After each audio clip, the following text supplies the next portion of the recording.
سبحان الذي أسرى بعبده ليلا من المسجد الحرام إلى المسجد الأقصى الذي باركنا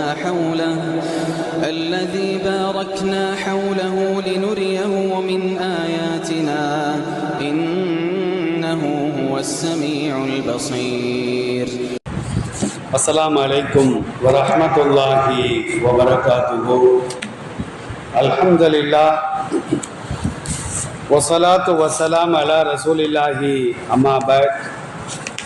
கணியத்திற்குரிய எல்லாம் அல்ல அல்லாஹுவின் நல்லடியார்களே, பாசத்திற்குரிய இஸ்லாமிய பெரியோர்களே, தாய்மார்களே, அல்லாஹுடைய மாபெரும் கிருபையினால் சங்கையான ரஜபு மாதத்திலே சங்கையான ஒரு சபையிலே அல்லாஹ் நம்மை எல்லாம் ஒன்று சேர்த்து வைத்ததை போன்று மறுமை நாள் ஆகிரத்தில் நபிகள் நாயகம் ஸல்லல்லாஹு அலைஹி வஸல்லம் அவர்களோடு ஜன்னத்துல் ஃபிர்தௌஸில் அமரக்கூடிய பாக்கியத்தை எனக்கும் உங்களுக்கும் நம் குடும்பத்தாருக்கும் வருங்கால நம்முடைய சந்ததிகளுக்கும் காலம் சென்ற நம்முடைய முன்னோர்களுக்கும் அல்லாஹ் ரப்பல் ஆலமீன் முழுமையாக தந்தருள் புரிவானாக.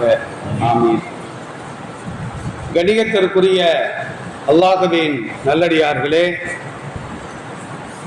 அல்லாஹ் ரப்பல் ஆலமீன் உலகில் தோன்றிய எல்லா சமுதாய மக்களுக்கும் நேர்வழி காட்டுவதற்காக நபிமார்களையும் ரசூல்மார்களையும் அனுப்பி வைத்தான் என்பதை உலக பொதுமறையாம் அல் குர்ஆன் நமக்கு சான்று பகிர்கிறது.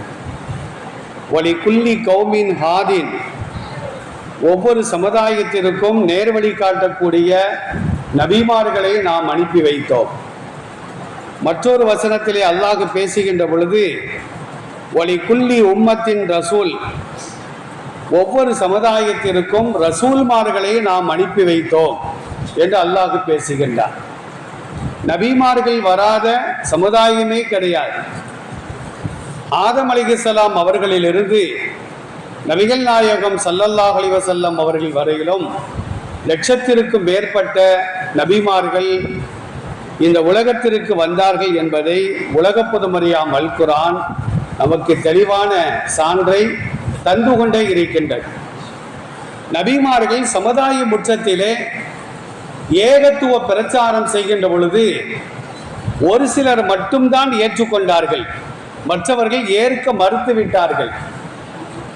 எல்லோரும் அவர்கள் நபிமார்கள் தான் என்பதை ஏற்றுக்கொள்வதற்காக நபிமார்களுக்கு அல்லாஹ் அற்புதங்களை செய்யக்கூடிய ஆற்றலை வழங்கினான்.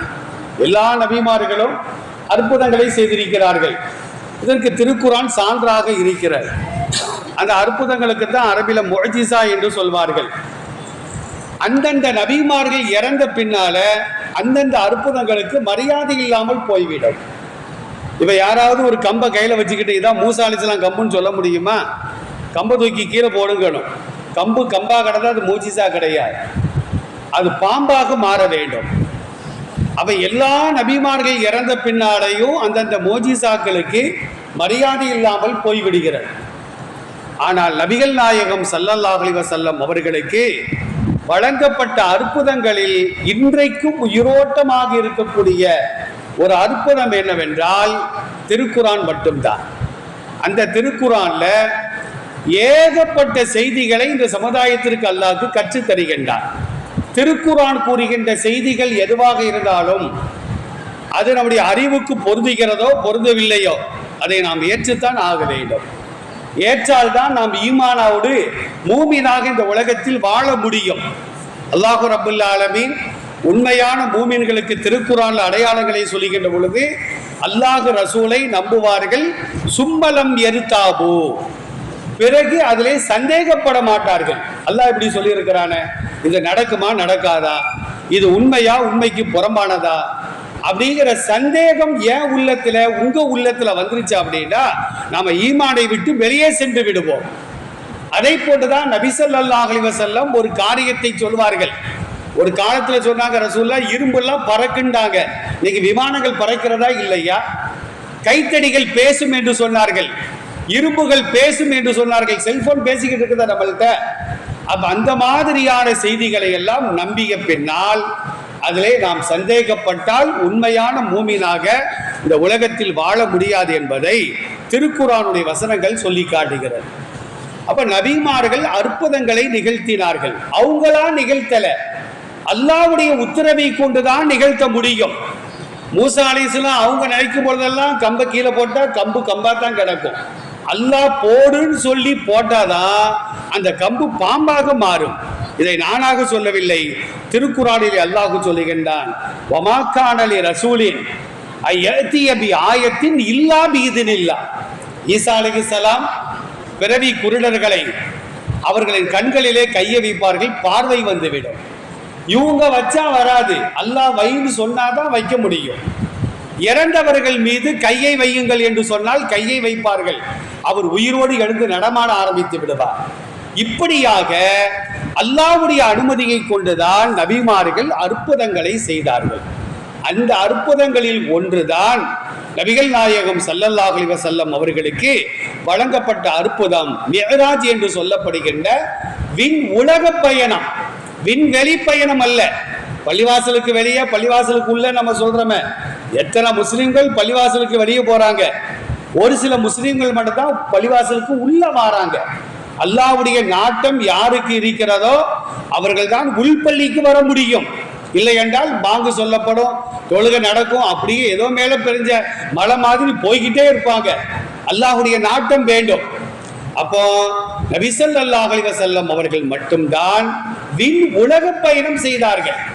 விண்வெளி பயணம் செய்தது யார்? உலகத்திலே முதலாக அமெரிக்காவை சார்ந்த யூரி காத்ரின் என்பவர் தான் விண்வெளி பயணம் செய்தார். அடுத்து நீல் ஆம்ஸ்ட்ராங், அவர் போனார். பாங்கு சப்தத்தை நான் கேட்டேன், மக்காவை நான் பார்த்தேன்னா அவர் பேட்டி கொடுத்தார்.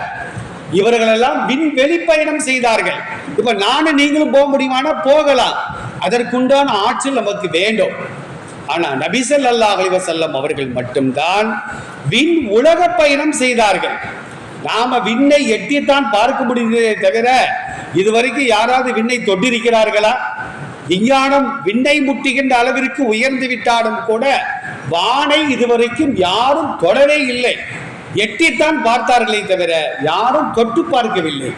ஆனால் 1400 ஆண்டுகளுக்கு முன்னால் விஞ்ஞானம் அறிவியல் அப்படிங்கிற வார்த்தைகள் இல்லாத காலகட்டத்தில் நபி ஸல்லல்லாஹு அலைஹி வஸல்லம் அவர்கள் மக்காவிலிருந்து பைத்துல் முகத்தஸுக்கு போறாங்க. ஒரே ராத்திரியில அங்க நபிமார்களுக்கு தொழுகை நடத்துகின்றார்கள். பிறகு அங்கிருந்து முதல் வானம், இரண்டாவது வானம், மூணாவது வானம், 7 வானங்களை கடந்து சிதறத்துல் முன்தகா என்று சொல்லப்படுகின்ற வானத்தின் எல்லை வரைக்கும் சென்று சொர்க்கம் நரகம் எல்லாவற்றையும் சுற்றி பார்த்துவிட்டு ஒரே இரவிலேயே பூமிக்கு வருகிறார்கள் என்று சொன்னால் இது சாதாரண ஒரு காரியம் அல்ல. நம்ம ஆச்சரியமான ஒரு காரியத்தை நம்ம செவிமடுக்கும் பொழுது நாம என்ன சொல்லுவோம்? சுபஹானல்லாஹ்னு சொல்லுவோம். இப்போ நம்ம பையன் நல்ல பாஸ் மார்க் வாங்கிட்டு 100க்கு 100 வாங்கிட்டு எத்தான் நான் 100க்கு 100 வாங்கியிருக்கிறாங்கிறான். நம்ம என்ன சொல்லுவோம்? இன்னால் இல்லான்னா சொல்லுவோம், சப்புன்னு அரைஞ்சிருவான் நம்ம மூஞ்சியில. அப்ப சுபஹானல்லாஹ் என்று நாம் சொல்லுவோம். ஆச்சரியமான ஒரு காரியத்தை கேட்கின்ற பொழுது அந்த வார்த்தையை முஸ்லிம்கள் சொல்ல வேண்டும். அப்போ அந்த இஸ்ரா, இந்த மேராஜ் உடைய இரவுல 2 பயணம் நடைபெற்றிருக்கிறது. ஒன்று அரபில இஸ்ரா என்று சொல்வார்கள், இரண்டாவது மேராஜ் என்று சொல்வார்கள். இஸ்ரானா என்ன அர்த்தம்? பைத்துல் ஹராமில் இருந்து, அதாவது மக்காவில் இருந்து பைத்துல் முகத்தஸ் வரையிலும் இது ஒரு பயணம். இதுக்கு அரபில இஸ்ரா. இஸ்ரா அப்படின்னா என்ன அர்த்தம் அப்படின்னா அரபி இலக்கணத்துல இரவில் அழைத்து செல்லுதல் அப்படின்னு அர்த்தம். அங்க இருந்து பைத்துல் முகத்தஸில் இருந்து ஜிப்ரைல் அலைஹிஸ்ஸலாம் அவர்கள் மூலமாக 7 வானங்களை கடந்து சென்றார்களே, இதற்குத்தான் மிஅராஜ் என்று அரபியிலே சொல்வார்கள். அல்லாஹு ரப்பல் ஆலமீன் அந்த இஸ்ரா என்று சொல்லப்படுகின்ற சம்பவத்தை குறிப்பிடுகின்ற பொழுது சுப்ஹானல்லதி அஸ்ரா பி அப்திஹி லைலன் மினல் மஸ்ஜிதில் ஹராமி இலல் மஸ்ஜிதில் அக்ஸல்லதி பாரக்கனா ஹவ்லஹு, பல செய்திகளை அல்லாஹ் சொல்லிக்கின்றார். இந்த சம்பவங்களை நம்ம கேட்கறதுனால அந்த இடங்களுக்கெல்லாம் நம்ம போகணும்னு ஆசைப்படணும். அல்லாஹ் திருக்குர்ஆன்ல பல நபிமார்களின் சம்பவங்களை சொல்லி காட்டுவான். இதிலே உங்களுக்கு படிப்பனை இருக்கிறது என்று அல்லாஹ் சொல்வான். பாட்டி கதையை கேட்ட மாதிரி ஒரு காதலை கேட்டு ஒரு காது வழியே போயிடக்கூடாது. திருக்குரான் கூறுகின்ற சம்பவங்களை நாம் கேட்டால் அல்லது பேசினால் அதில் உள்ள படிப்பனைகளை நாம் எடுத்துக்கொள்ள வேண்டும். இந்த மேராஜி சம்பவம் இருக்குத, நானோ நீங்களோ சத்தியமா போகவே முடியாது. அது நடக்கும் சாத்தியக்கூறு கிடையாது. அது பெருமானாருக்கு மட்டும் வழங்கப்பட்ட ஒரு அற்புதம். உலகத்தில் வேற எந்த நபிமார்களுக்கும் அல்லாஹ் அந்த அற்புதத்தை வழங்கவில்லை. அப்ப நபி ஸல்லல்லாஹு அலைஹி வஸல்லம் மஸ்ஜிதுல் ஹராமில் இருந்து பைத்துல் முக்கத்தஸின் பக்கம் புராக் என்று சொல்லப்படுகின்ற வாகனத்தின் மூலமாக அழைத்து செல்லப்படுகிறார்கள். இன்னைக்கு பைத்துல் முக்கத்தஸ் மக்காலிருந்து எவ்வளவு தூரம் தெரியுமா? 1491 கிலோமீட்டர். 1491 கிலோமீட்டர். ரசூலுல்லாஹ்வுடைய காலத்துல அவ்வளவு தூரத்தை கடப்பதாக இருந்தால் குறைந்தது ஒரு வார காலம் ஆகும். ஆனா நபி ஸல்லல்லாஹு அலைஹி வஸல்லம் ஒரு வினாடி கூட இல்லைங்க, ஒரு மைக்ரோ செகண்ட்ல 1491 கிலோமீட்டர்களை கடந்து செல்கிறார்கள் என்று சொன்னால் இது ஒரு சாதாரண காரியம் அல்ல, இது ஒரு ஆச்சரியமான காரியம். அதாவது அல்லாஹ்க்கு சுப்ஹான, இது ஆச்சரியமான ஒன்று என்று இந்த சமுதாயத்திற்கு உணர்த்தி காட்டுகின்றார். இரண்டாவது என்ன அப்படின்னா, பி அபுதிங்கிற வார்த்தை அல்லாஹ்க்கு சொல்லுகின்றார். பி அபுதினா என்ன அர்த்தம்? இன்னைக்கு மேராஜ் சம்பவத்தை சில பேர் மறுக்கிறாங்க, முஸ்லிம்கள்லயே சில பேர் மறுக்கிறாங்க. மறுத்தால் அவன் காஃபிராக ஆகிவிடுவான், இறை நம்பிக்கை இழந்தவனாக அவன் ஆகிவிடுவான். திருக்குரான் கூறுகின்ற செய்திகள் அனைத்தையும் நம்ப வேண்டும், நம்பினால்தான் மூமினாக வாழ முடியும். பி அபதிகின்னு என்ன அர்த்தம் தெரியுமா? உடலோடு சென்றார்கள். சில பேர் சொல்றாங்க ரசூல்லா உடலோடு போகல, கனவுல போனாங்கண்டு. கனவுல தான் நானும் நீங்களும் போலாமே. ராத்திரி கம்புக்கடை பள்ளியாசல்ல மகளால படுத்து கிடக்கிறோம். சுபுவில் ஹஜரத் நான் லண்டனுக்கு போயிட்டு வந்தேங்கிறாரு ஒரு ஆளு. ஒரே இரவுல லண்டனுக்கு போயிட்டு வர முடியுமா? எப்பண்டா போனேன்? கனவுல போனேன்.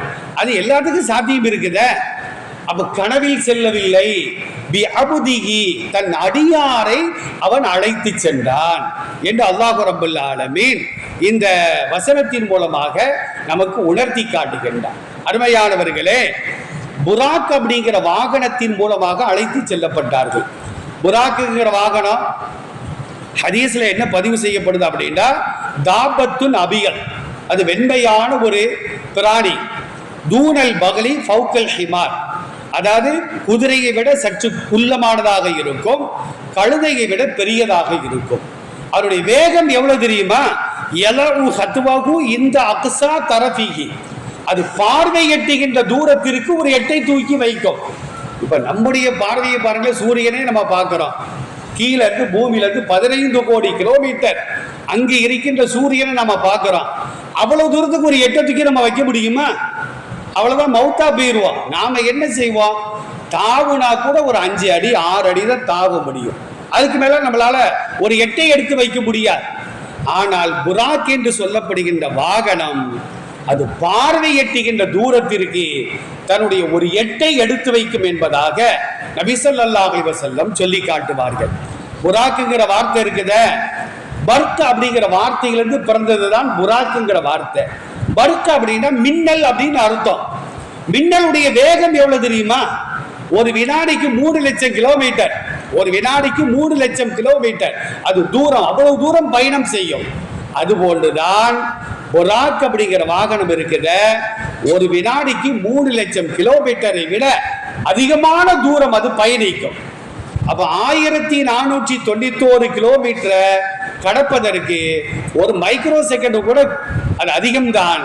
அந்த நேரத்தில் பெருமானார் ஸல்லல்லாஹு அலைஹி வஸல்லம் அந்த பைத்துல் முகத்தஸை அடைந்தார்கள் என்பதை குர்ஆனும் ஹதீஸும் நமக்கு தெளிவாக சொல்லி காட்டுகிறது. இன்னைக்கு சில இஸ்லாமிய வீடுகளில் பார்த்தோம் அப்படின்னா குதிரை மாதிரி ஒரு படத்தை போட்டிருப்பாங்க. மனுஷன் முகம் குதிரை மாதிரி இருக்கும், கழுதை மாதிரி இருக்கும்.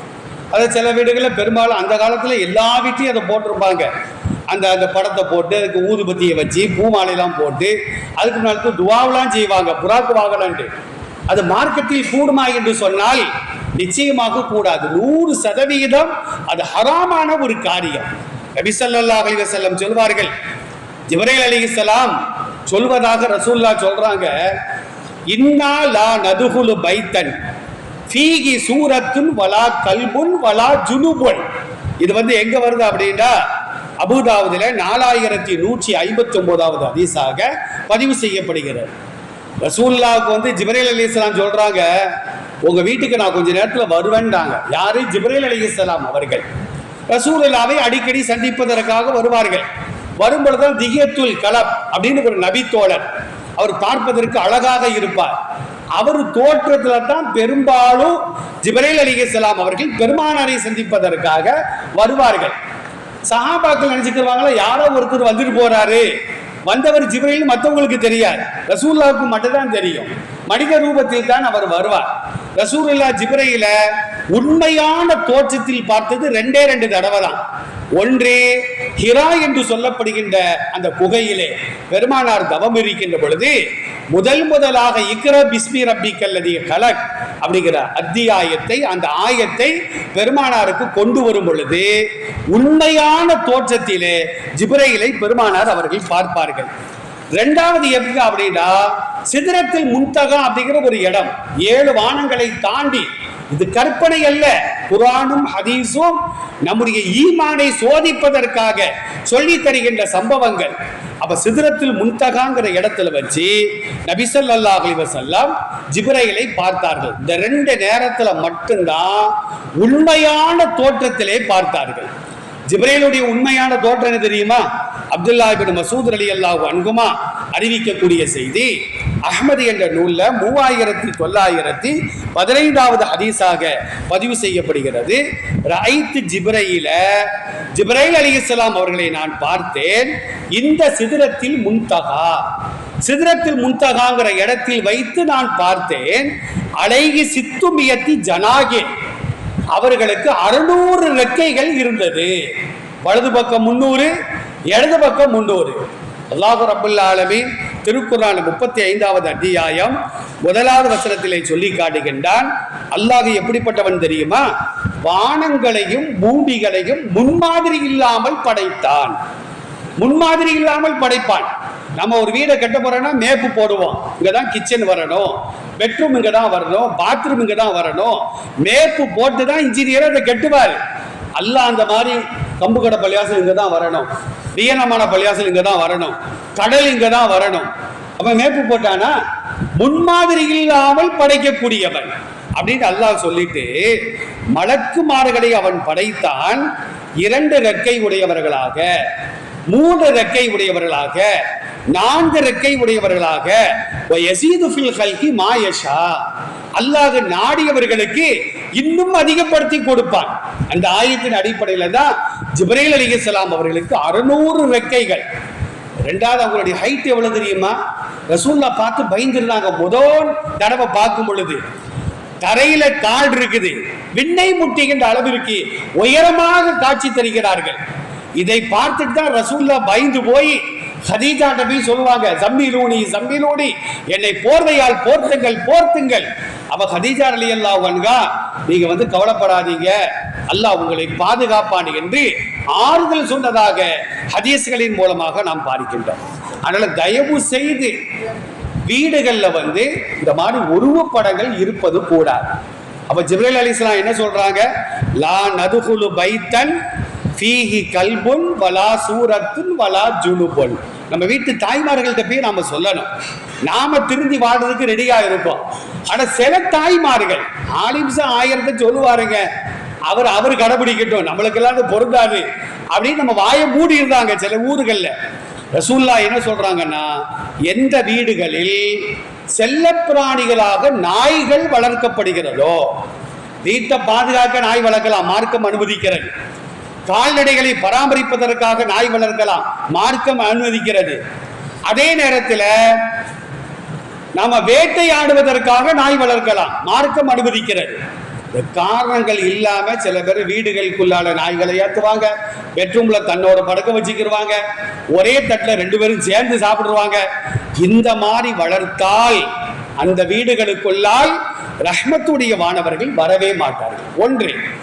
2வது என்ன அப்படின்னா, வலா சூரத்துன், உருவப்படங்கள் இருக்குமானால் அது புறாக்குடைய படமாக இருக்கட்டும், தர்கா யானையாக இருக்கட்டும், நம்முடைய முன்னோர்களின் புகைப்படங்களாக இருக்கட்டும், சில வீடுகள்ல முன்னோர்களின் புகைப்படங்களை எல்லாம் மாட்டி வச்சிருப்பாங்க. எங்க தாத்தா, தாத்தாவுடைய தாத்தாண்டு எந்த தாத்தா போட்டா வச்சாலும் சரிதான், அந்த வீட்டுக்கு மலக்குல் மௌத்து மட்டும்தான் வருவாரே தவிர அல்லாஹ்வுடைய பரக்கத்தையும் அல்லாஹ்வுடைய ரிஸ்கையும் அல்லாஹ்வுடைய ரஹ்மத்தையும் சுமந்து வரக்கூடிய மாணவர்கள் ஒருபோதும் வரவே மாட்டார்கள். மூணாவது என்ன அப்படின்னா, குளிப்பு கடமையானவர்கள் குளிக்காமல் அசுத்தமாக இருக்கும் காலமெல்லாம் அந்த வீட்டிற்குள்ளாலும் மாணவர்கள் வரவே மாட்டார்கள். இதை நாம் கவனத்தில் கொள்ள வேண்டும். அப்ப நபி ஸல்லல்லாஹு அலைஹி வஸல்லம் புராக் என்று சொல்லப்படுகின்ற வாகனத்தில் மக்காவில் இருந்து பைத்துல் முகத்தஸிற்கு கிட்டத்தட்ட 1491 கிலோமீட்டர்களை ஒரு சில மைக்ரோ செகண்ட்ல என்ன செய்யறாங்கன்னா அவர்கள் கடந்து விடுகிறார்கள். பைத்துல் முகத்தஸுக்கு ஏன் போகணும்? அல்லாஹ் நேரடியாவே மக்காவில் இருந்தே அவர்களை மேராஜுக்கு அழைத்து செல்லலாம்ல, ஏன் பைத்துல் முகத்தஸுக்கு போகணும் அப்படின்னா, நபி ஸல்லல்லாஹு அலைஹி வஸல்லம் அவர்களுக்கு அல்லாஹ் இந்த ஆயத்திலே சொல்லி காட்டுகின்றான், பாரக்கனா ஹவுலஹு, பைத்துல் முகத்தஸை சுற்றிலும் நாம் பரக்கத்து செய்திருக்கிறோம். பரக்கத்து செய்யப்பட்ட ஒரு பூமி பைத்துல் முகத்தஸ் இருக்குத, ஜெருசலத்தில் இருக்கிறது அல்லவா, நபிமார்கள் அதிகமாக அடங்கப்பட்ட இடம், அதிகமான விவசாயங்கள் நிறைந்த இடம், கனிவர்க்கங்கள் நிறைந்த இடம், சோலைகள் நிறைந்த இடம். அடுத்து என்ன அப்படின்னா, ஜெய்தூன் எண்ணெய் இருக்கு பார்த்தீங்களா, ஜெய்தூன் ஆலிவ் ஆயில் சொல்றாங்களே, ஜெய்தூன் எண்ணெய் பைத்துல் முகத்தஸை சுற்றிலும் தான் அதிகமான வளர்ச்சியை கண்டு கொண்டிருக்கிறது. இப்ப நம்ம நாடுகள்ல கூட ஜெய்தூன் மரங்கள் வளர்க்கத்தான் செய்யறாங்க. ஆனா அல்லாஹ் என்ன சொல்றான் தெரியுமா, சூரத்து நூர் அப்படிங்கிற அத்தியாயத்துல, ஜெய்தூனத்தில் லா ஷர்கியத்தின் வலா கர்பியா, ஜெருசலத்தில் உள்ள அந்த ஜெய்தூன் எண்ணெய் இருக்குது, அது மற்ற நாடுகளில் உள்ள எண்ணெயை போன்று கிடையாது. அதுதான் தூய்மையான ஜெய்தூன் எண்ணெய். அப்படிப்பட்ட ஜெய்தூன் எண்ணெய் அங்க பைத்துல் முகத்தஸில் தான் விளைச்சல் அடைகிறது என்று அல்லாஹ் ரப்பல் ஆலமீன் இந்த வசனத்தின் மூலமாக நமக்கு தெளிவாக சொல்லி காட்டுகின்றார். அருமையானவர்களே, இப்ப ரசூலுல்லாஹ் என்ன செய்றாங்கன்னா, பைத்துல் முகத்தஸில் இருந்து முதல் வானத்திற்கு செல்கிறார்கள், இரண்டாவது வானத்திற்கு செல்கிறார்கள். இதைத்தான் நாம் மேராஜ் என்று சொல்லுகின்றோம். ஜிப்ரீல் அலைஹிஸ்ஸலாம் அவர்கள் தான் பெருமானாரை அழைத்து செல்கிறார்கள். மேராஜ் அப்படின்னாலே என்ன அர்த்தம்? கண்ணுக்கு தெரியாத ஏணியின் அர்த்தம். உயரமான இடங்களிலே ஏறுவதற்கு பயன்படுத்துகின்ற ஏணி இருக்குது, அது நமக்கு கண்ணுக்கு தெரியும். ஆனால் முதல் வானத்திற்கு ஜிப்ரீல் அலைஹிஸ்ஸலாம் அவர்கள் பெருமானாரை அழைத்து சென்றார்களே, அது மானசீகமான ஒரு ஏணி, அதை கண்ணால் காணவே முடியாது. இப்ப நபி ஸல்லல்லாஹு அலைஹி வஸல்லம் முதல் வானத்திற்கு ஜிப்ரீல் மூலமாக அழைத்து செல்லப்படுகிறார்கள். இதுல ஒரு படிப்படை என்ன அப்படின்னா, முதல் வானத்துக்கு போன உடனே ஜிப்ரீல் அலைஹிஸ்ஸலாம் அவர்கள் முதல் வானத்தினுடைய கதவை தட்டுகிறார்கள். அப்ப வானத்துக்கு கதவு இருக்கான்னு கேட்க கூடாது, இருக்குன்னு அல்லாஹ் குர்ஆன்ல சொல்லி காட்டுகின்றார். தெளிவான வசனங்கள் இருக்கிற. முதல் வானத்தின் கதவை தட்டின உடனே அந்த முதல் வானத்தின் காவலாளி யாருன்னு கேட்கிறார். ஹதீஸ்ல இப்படியே வருது, மன்ஹாதா, யார் என்று கேட்கின்றார். உடனே ஜிப்ரீல் அலைஹிஸ்ஸலாம் சொல்றாங்க, நான் தான் ஜிப்ரீல் வந்திருக்கிறேன் அப்படின்னு சொல்றாங்க. சரி, கூட யாரோ இருக்கிற மாதிரி தெரியுது, அவர் யாருன்னு கேட்கிறாங்க. அவர் தான் முஹம்மது ஸல்லல்லாஹு அலைஹி வஸல்லம் அப்படின்னு ஜிப்ரீல் அலைஹிஸ்ஸலாம் சொல்றாங்க. உடனே இந்த வானத்தின் காவலாளி கேட்கிறாரு, நீங்க வர்றதுக்கு அனுமதி இருக்கு, ஆனா அவர் வர்றதுக்கு அனுமதி இருக்குதா அப்படின்னு கேட்கிறாங்க. எவ்வளவு கேள்வி பாருங்க. அல்லாஹ்வில அதிகமான படிப்படைகளை இந்த சமுதாயத்திற்கு தருகின்றார். ஜிப்ரீல் அலைஹிஸ்ஸலாம் சொல்றாங்க, ஆமா அல்லாஹ் தான் கூட்டு வர சொன்னா அப்படின்னு சொன்ன பிறகுதான் முதல் வானத்தின் அதிபதி வானத்தின் கதவை திறந்து வைக்கின்றார். ஜிப்ரீல் அலைஹிஸ்ஸலாம் பெருமானாரை அழைத்து முதல் வானத்திற்கு செல்கிறார்கள். சரி, முதல் வானத்திற்கு செல்வதற்கு நம்மளால முடியுமா அப்படின்னா சாத்தியக்கூறுகளே கிடையாது. ஏன்னா பூமியில இருந்து இன்றைக்கு அறிவியல் சொல்லக்கூடிய கருத்து என்ன தெரியுமா, முதல் வானத்தை நாம் அடைவதாக இருந்தால் 2500 ஒளி ஆண்டுகள் ஆகும். முதல் வானத்தை அடைவதற்கு பூமியில இருந்து 2500 ஆண்டுகள் அல்ல, 2500 ஒளி ஆண்டுகள் ஆகும். ஒளி ஆண்டுனா என்ன? ஒரு ஒளி துகள் ஒரு வருஷம் எவ்வளவு தூரம் அது பயணம் செய்கிறதோ, ஒரு வினாடிக்கு 3 லட்சம் கிலோமீட்டர், அப்ப 60 செகண்டுக்கு பாருங்க எவ்வளவு தூரம், ஒரு நாளைக்கு எவ்வளவு தூரம், ஒரு வாரத்திற்கு எவ்வளவு தூரம் அது பயணம் செய்யும். இப்படி 2500 ஆண்டுகள் ஒரு ஒளித்துகள் பயணம் செய்தால் அது எவ்வளவு தூரத்தை அடையுமோ அவ்வளவு தூரத்தில் தான் முதல் வானம் இருக்கிறது. அல்லாஹ் ரப்பல் ஆலமீன் திருக்குர்ஆன்ல 7வது அத்தியாயம் 40வது வசனத்திலே சொல்லுகின்றான், இன்னல்லதீன கஸபூ பி ஆயாத்தினா வஸ்தக்பரு அன்ஹா லா துஃபத்தஹ் லஹும் அபுவாபு ஸமாயி வலா யதுகுலூனல் ஜன்னah ஹத்தா யலிஜல் ஜமலு ஃபீ சம்மில் கியார். இந்த ஆயத்துக்களை நம்ம திறந்து பார்க்கணும். விஞ்ஞானம் சம்பந்தமான கருத்துக்களை எல்லாம் அல்லாஹ் இந்த வசனங்களிலே பதிவு செய்து வைத்திருக்கிறார். சில பேருக்கு வானத்தின் கதவுகள் திறக்கப்பட மாட்டார்.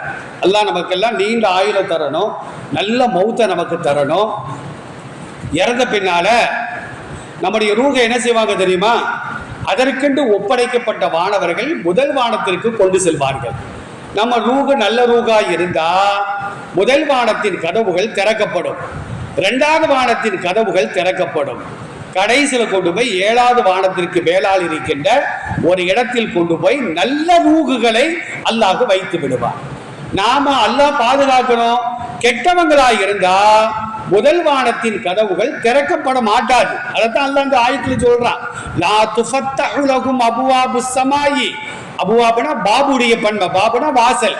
வானத்தின் வாசல்கள் திறக்கப்பட மாட்டாது எதுவரையிலும் என்று சொன்னால் ஹத்தா எலிஜல் ஜமல். ஜமல்னா ஒட்டகம் அர்த்தம். ஒட்டகம் ஆகிறது ஃபீ சம்மில் ஹியார். ஹியாத்னா இந்த துணி தைப்பதற்கு பயன்படுத்திக்கிட்ட ஊசி இருக்கு பார்த்தீங்களா, அதான் ஹியாத்து. சம்முனா துவாரன்னு அர்த்தம். அந்த ஊசியில துவாரம் எவ்வளவு பெருசுக்கு இருக்கும்? ரொம்ப பேருக்கு நூலை கூட தோக்க தெரியாது. அந்த துவாரத்துல ஒரு பெரிய ஒட்டகம் நுழைகின்ற வரையிலும் இவர்கள் சுவர்க்கத்திற்குள்ளால் நுழையவே முடியாது. நூலே சில பேருக்கு நுழையாது, ஒட்டகம் எங்க போய் நுழைய? அப்ப இவர்கள் சுவர்க்கத்திற்கு செல்லவே மாட்டார்கள். 7 பூமிக்கு கீழால் அந்த நாச்சம் பிடித்த உயிரை கொண்டு செல்லுங்கள் என்பதாக அல்லாஹ் உத்தரவு போடுவான் என்பதை திருக்குர்ஆன் நமக்கு சொல்லி காட்டுகிறது. அப்ப வானத்தின் கதவுகள் யாருக்கு திறக்கப்பட மாட்டாது அப்படின்னா, அல்லாஹ்வுடைய வசனங்களை பொய்ப்படுத்தி, மேராஜை பொய்ப்படுத்தி, சில பேர் சொர்க்கா நரகம்லாம் அதனால பூச்சாண்டி வேலை, நாம தொழுக வேண்டும் என்பதற்காக அல்லாஹ் நம்மளை பயங்காட்டுறான், அதெல்லாம் உண்மை இல்லை என்று முஸ்லிம்களே பேசக்கூடிய ஒரு அவலமான சூழ்நிலையை இன்றைக்கு நாம் பார்த்து வருகின்றோம். அப்பா இன்னல்லதீன கஸபூ பி ஆயாத்தினா வஸ்தக்பரு அன்ஹா. ஸகாத்தா அதெல்லாம் நான் கொடுக்க மாட்டேன். 5 நேரம் தொழுகிறதா அதெல்லாம் நான் தொழுக மாட்டேன். யார் அதை பொய்ப்படுத்தி பெருமை அடிக்கிறார்களோ இவர்களுக்குத்தான் இந்த நிலைமை என்பதாக அல்லாஹ் இந்த வசனத்தின் மூலமாக நமக்கு தெளிவாக சொல்லி காட்டுகின்றான். அருமையானவர்களே, இந்த மேராஜுடைய சம்பவம் எதற்காக என்று சொன்னால், லினுரியஹு மின் ஆயாத்தினா, அல்லாஹ் தன்னுடைய அத்தாட்சிகளை பெருமானாருக்கு கண்கூடாக காட்டுவதற்காக அழைத்து சென்றார். மற்ற நபிமார்களுக்கெல்லாம் உலகத்திலே காட்டி கொடுத்துட்டான். ஆனா ரசூலுக்கு மட்டும் தன் பக்கமாக அழைத்து, இதுதான் சொர்க்கம், இதுதான் நரகம், இவர் தான் ஆதம் அலைஹிஸ்ஸலாம், இவர் தான் ஈசா அலைஹிஸ்ஸலாம். நபிமார்கள் 7 வானங்கள்ல 8 நபிமார்களை பெருமானார் பார்க்கிறார்கள். வானங்களை பார்த்தார்கள், நரகத்தை பார்த்தார்கள், சொர்க்கத்தை பார்த்தார்கள். அதே நேரத்தில் சிதறத்துல் முன்தகா அப்படிங்கிற வானத்தின் எல்கையை பார்த்தார்கள். அல் பைத்துல் மஅமூர் 7வது வானத்தில் ஒரு பள்ளிவாசல் இருக்குது. அந்த பள்ளிவாசல் சுவத்துல தான் இப்ராஹிம் அலைஹிஸ்ஸலாம் கவலையோடு சாய்ந்து அமர்ந்திருப்பார்கள். ரசூலுல்லாஹ் அந்த பள்ளிவாசலை பார்க்கறாங்க. ஒரு நேரத்துக்கு 70,000 மாணவர்கள் அந்த பள்ளிவாசலுக்குள்ளான் நுழைகிறார்கள். நுழைந்து வெளியே சென்றவர்கள் திரும்ப வர்றதே இல்லை, உள்ள நுழைஞ்சுக்கிட்டே இருக்கிறாங்க. அப்ப அது எவ்வளவு பெரிய பள்ளிவாசலாக இருக்கும்? காபத்துல்லாவிற்கு நேராக 7வது வானத்தில் இருப்பதாக நபி ஸல்லல்லாஹு அலைஹி வஸல்லம் சஹீஹான ஹதீஸ்களின் மூலமாக நமக்கு சொல்கிறார்கள். ஷஜரத்து ஸக்கூம் அப்படின்னு ஒரு மரம் இருக்கிறது. அல்லாஹ் சொல்லுகின்றான், ஃபீ அஸ்லில் ஜஹீம், நரகத்தின் அடிப்பகுதியில் இருந்து அந்த மரம் முளைக்கிறது. அதான் நரகவாதிகளுக்கு உணவு. இந்த சப்பாத்திகளையும் நம்ம சொல்றோமே, அதான் ஸக்கூம் மரம். அந்த மரத்தின் கனிகளைத்தான், இலைகளைத்தான் நரகவாதிகள் சாப்பிடுவார்கள், வயிறு நிரம்புவார்கள், கொதிக்கின்ற நீரை குடிப்பார்கள் என்றெல்லாம் அல்லாஹ் திருக்குர்ஆன்ல பல வசனங்கள் மூலமாக நமக்கு தெளிவாக சொல்லி காட்டுகின்றார். அருமையானவர்களே, இந்த மேராஜுடைய நாளில் தான் அல்லாஹ் ரப்பல் ஆலமீன் 5 நேர தொழுகைகளை இந்த சமுதாயத்திற்கு கடமையாக்கினார். தொழுகை குறித்து அல் குர்ஆன்ல கிட்டத்தட்ட 85 இடங்கள்ல தொழுகை குறித்து வலியுறுத்தப்படுகிறது. ரசூலுல்லாஹ் மௌத்தாகிற நேரத்தில் கடைசியில் சொன்ன வார்த்தை அஸ்ஸலா அஸ்ஸலா அஸ்ஸலா, தொழுகை நிலைநாட்டுங்கள், தொழுகை நிலைநாட்டுங்கள். ஒரு தலைவர் இறக்குற நேரத்தில் என்ன வார்த்தை சொன்னாரு யாராவது கண்டுபிடிக்க முடியுமா? ஆனா ரசூலுல்லாஹ் சொன்ன வார்த்தைகள் பதிவு செய்யப்படுகிறது. அப்ப தொழுகை முக்கியமான ஒரு கடமையாக இருக்கின்ற காரணத்தினால் நபி ஸல்லல்லாஹு அலைஹி வஸல்லம் மரணமாகக்கூடிய நேரத்தில் அந்த வார்த்தையை சொன்னதாக ஹதீஸ்களிலே நாம் பார்க்கின்றோம். அல்லாஹ் திருக்குர்ஆன்ல 4வது அத்தியாயத்திலே சொல்லுகின்றான், இன்ன ஸலாத்த கானத் அலல் முஃமினீன கிதாபன் மவ்கூத்தா, தொழுகையாகிறது மூமின்களுக்கு நேரம் குறிப்பிடப்பட்ட ஒரு கடமை. ஃபஜ்ர தொழுகணும், லுகர்ல தொழுகணும். சில பேர் என்ன செய்றாங்கன்னா வியாபாரிகள் மொத்தமா இஷால 5 வக்தியும் தொழுதுகிட்டு இருக்கிறோம். அது தொழுகை கூடாது, அது மார்க்கத்தில் அனுமதிக்கப்பட்ட காரியம் அல்ல. சிறந்த தொழுகை என்னவென்றால் உரிய நேரத்தில் தொழுவதுதான் சிறந்த தொழுகை. அடுத்த 100 ஆயத்தில் அல்லாஹ் சொல்றான், தொழுகை ஆகிறது மானக்கேடான அருவருப்பான காரியங்களை அது தடுக்கும் என்று சொல்லுகின்றார். இன்னைக்கு சமுதாயத்தில் கரை புரண்டு ஓடுகிறது. மதுவை நாம் எடுத்துக்கொண்டால், அதை போதை வஸ்துக்களை நாம் எடுத்துக்கொண்டால், இன்னைக்கு கூட ஒரு புள்ள கடையநல்லூர்ல புர்காவை போட்டு இஸ்லாமிய சமூகத்தை எந்த அளவிற்கு கேவலப்படுத்த முடியுமோ அந்த அளவிற்கு கேவலப்படுத்தக்கூடிய ஒரு காரியத்தை கண்கூடாக பார்த்து வருகின்றோம். இது போன்ற தவறுகளை தடுப்பதற்கு முழுமையான ஆற்றல் தொழுகைக்கு மட்டும்தான் இருக்கிறது என்று அல்லாஹ் இந்த வசனத்திலே சொல்லுகின்றார். தொழுவதின் மூலமாக நம்முடைய சிறிய பாவங்கள் மன்னிக்கப்படுகிறது என்றும் பெருமானார் ஸல்லல்லாஹு அலைஹி வஸல்லம் அவர்கள் சொல்லி காட்டுகிறார்கள். மறுமையில் முதல் விசாரணையே நீ ஹஜ் செஞ்சியா, ஜகாத்தை கொடுத்தியா, நோன்பு வச்சியா, அதெல்லாம் ஒன்றும் கேட்க மாட்டான். முதல் விசாரணை தொழுகை. தொழுகை சரியாக இருந்தால் எல்லா வணக்கங்களும் சரியாக இருக்கும். எல்லாம் இருந்து தொழுகை இல்லைன்னா நாணயத்தின் 2 பக்கங்களை போன்று தொழுகையும் மற்ற வணக்க வழிபாடுகளும் ஒரு பக்கம் சரியில்லைனாலும் அந்த நாணயம் செல்லாது. அதை போன்று தொழுகை இல்லாம ஹஜ்ஜி, நோம்பு, ஜக்காத்து, தர்மம், உம்ரா எல்லாம் இருந்தாலும் அதுக்கு அல்லாஹ்ட்ட மரியாதை இல்லை என்று நபி ஸல்லல்லாஹு அலைஹி வஸல்லம் சொல்லுகிறார்கள். சொர்க்கத்துல நரகவாதிகளும் சொர்க்கவாதிகளும் பேசுகின்ற ஒரு சந்திப்பை அல்லாஹ் கொடுப்பான். திருக்குர்ஆன் சொல்லக்கூடிய வார்த்தைகள் இது. அப்ப சொர்க்கவாதிகள் கேட்பாங்களா, உலகத்துல வாழும் பொழுது ஒன்னாதான்டா வாழ்ந்தோம், ஒன்னாதானே படிச்சோம், ஒன்னாதானே வியாபாரம் செஞ்சோம், இன்னைக்கு நாங்க சொர்க்கத்துல இருக்கோம், நீங்க நரகத்துல கிடக்கிறீங்களே, மா சலக்கக்கும் ஃபீ சக்கர், நீங்கள் நரகத்திற்கு போனதுக்கு என்ன காரணம் என்று கேட்கின்ற பொழுது நரகவாதிகள் என்ன சொல்லுவாங்க தெரியுமா? லம்னக்கும் மினல் முஸல்லீன், நாங்க 5 நேரம் தொழுகல. அதான் அவங்க சொல்லக்கூடிய முதல் காரணம் என்று அல் குர்ஆன்ல அல்லாஹ் தெளிவாக நமக்கு சொல்லி காட்டுகின்றான். அருமையானவர்களே, இது போன்ற பயான்களை கேட்பதின் நோக்கம் என்னவென்றால் நம்முடைய உள்ளத்தில் உள்வாங்கி அதன்படி நாம் செயல்பட வேண்டும். அல்லாஹ் ரப்பல் ஆலமீன் நாம் உயிர் வாழும் காலமெல்லாம் 5 நேரங்கள் உரிய நேரத்தில் தொழுது அல்லாஹ் தரக்கூடிய வெற்றிகளை பெற்றுக்கொள்ளக்கூடிய நன்மக்களாக என்னையும் உங்களையும் அல்லாஹ் ஆக்கல் புரிவானாக. வாய்ப்புக்கு நன்றி.